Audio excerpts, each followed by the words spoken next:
মহাকুম্ভের পর এত এত নাগা সাধু কোথায় হারিয়ে গেল? নাগা সাধু কারা? কিভাবে হয় নাগা সাধু?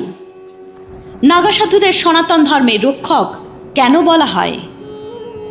নাগা সাধুদের যখন মৃত্যু হয় তারপর তাদের শরীরকে কি করা হয়? নাগা সাধুদের রহস্যময়ী দুনিয়া। এই ভিডিওতে নাগা সাধুদের সাথে জড়িত সব রহস্য জানতে পারবেন। তাই ভিডিওটিকে স্কিপ না করে পুরো ভিডিওটি দেখবার অনুরোধ রইল। কুম্ভ মেলা অসম্পূর্ণ এই সব নাগা সাধুদের উপস্থিতি ছাড়া। পুরো শরীরে ভস্ম আর মুখে হর হর মহাদেবের ধ্বনি। কুম্ভ মেলায় সবার প্রথমে স্নান করে নাগা সাধুরা। তাদের স্নান না হলে সাধারণ মানুষের স্নান শুরু হয় না।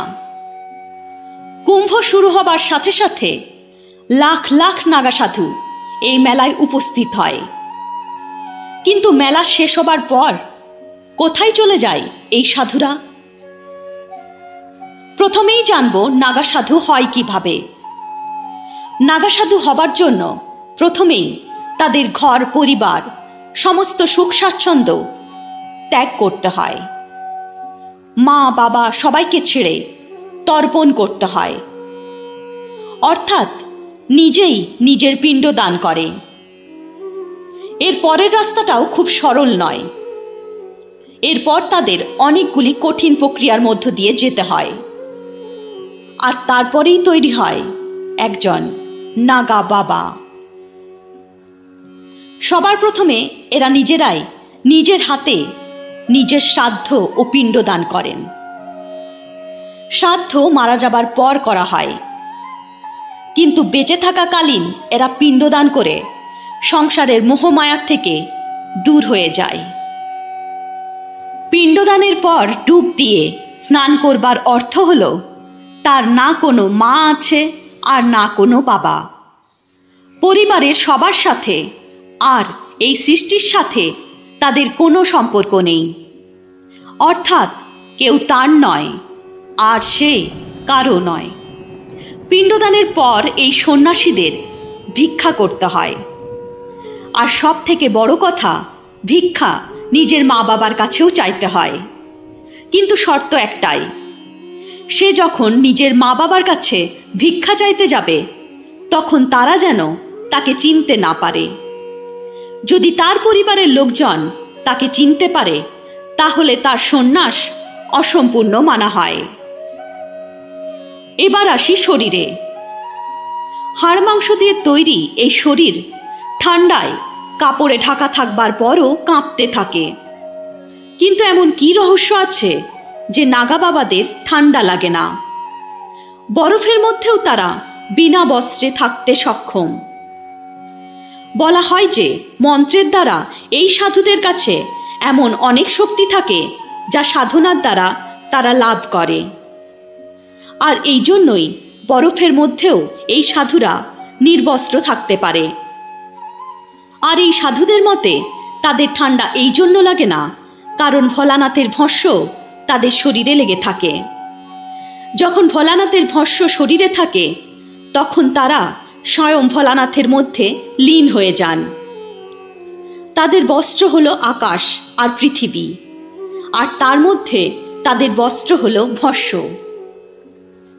যখন কাম জাগ্রত হয় তখন মোহ উৎপন্ন হয়। যদি কাম বাসনা শরীরের থেকে বের হয়ে যায় তাহলে ব্যক্তি সম্পূর্ণরূপে নির্মল হয়ে বৈরাগ্য ধারণ করে।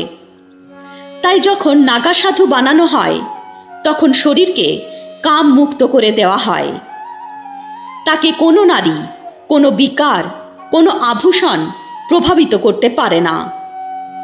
তার সমস্ত রকমের কামনা, বাসনা, ইচ্ছা সবকিছু ত্যাগ করে তবেই একজন নাগা বাবা তৈরি হয়। অনেক সময় আমরা ভাবি যে নাগা সাধুর অর্থ হলো নির্বস্ত্র, কিন্তু এই কথাটি সম্পূর্ণ মিথ্যা। নাগা একটি সংস্কৃত শব্দ যার অর্থ হলো গিরি বা পর্বত। এমন অনেক নাগা সাধু আছে যারা গেরুয়া বস্ত্র ধারণ করেন। মহিলারাও নাগা সাধু হয়, এই মাতারা সমাজের সামনে বস্ত্র পরিধান করে। যখন কোনো নাগা সন্ন্যাসীর মৃত্যু হয় তখন তার পার্থিব শরীরের কি করা হয়? সাধারণ মানুষের মতো এদের চিতা জ্বালানো হয় না। মৃত্যুর পর তার শরীরকে বিধিপূর্বক স্নান করানো হয়। তারপর তার উপর ভস্ম লাগিয়ে দেওয়া হয়, আর তারপর একটি সমাধি তৈরি করা হয়। আর সেই সমাধির ভেতরেও একটি স্থান থাকে যেখানে সেই সাধুকে বসিয়ে দেওয়া হয়। আর তারপর গায়ত্রী মন্ত্র জপ করে সেই সমাধিকে বন্ধ করে দেওয়া হয়। তারপর গায়ে গোবর দিয়ে সেটির ওপর লেপ লাগানো হয়। আর 16 দিন পর 16টি সাধু মিলে 16 সংস্কার করা হয়। অনেক সময় এই সাধুদের পার্থিব শরীরকে জলেও প্রবাহিত করা হয়।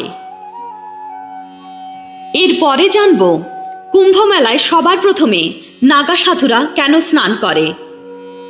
আর এটা জানবার জন্য আমাদের 265 বছর পেছনে যেতে হবে। 1760 সালে হরিদ্বারে হওয়া মহাকুম্ভ স্নান নিয়ে নাগা সাধু আর বৈরাগী সাধুদের মধ্যে ভীষণ লড়াই হয়। আর এই লড়াইয়ে হাজার হাজার বৈরাগী সাধু মারা যায়। 1789 সালে নাসিক কুম্ভ শুরু হয়, আর সেই সময় আবার লড়াই শুরু হয়, আর কুম্ভভূমি রক্তাক্ত হয়ে ওঠে। এই খুন খারাপা দেখে বৈরাগী সাধুদের গুরু বাবা রামদাস পুনার পেশবা দরবারে যান, আর সেখানে নাগাদের বিরুদ্ধে অভিযোগ করেন। আর 1801 সালে পেশবা কোট নাসিক কুম্ভে নাগা আর বৈরাগীদের জন্য আলাদা আলাদা ঘাটের ব্যবস্থা করেন।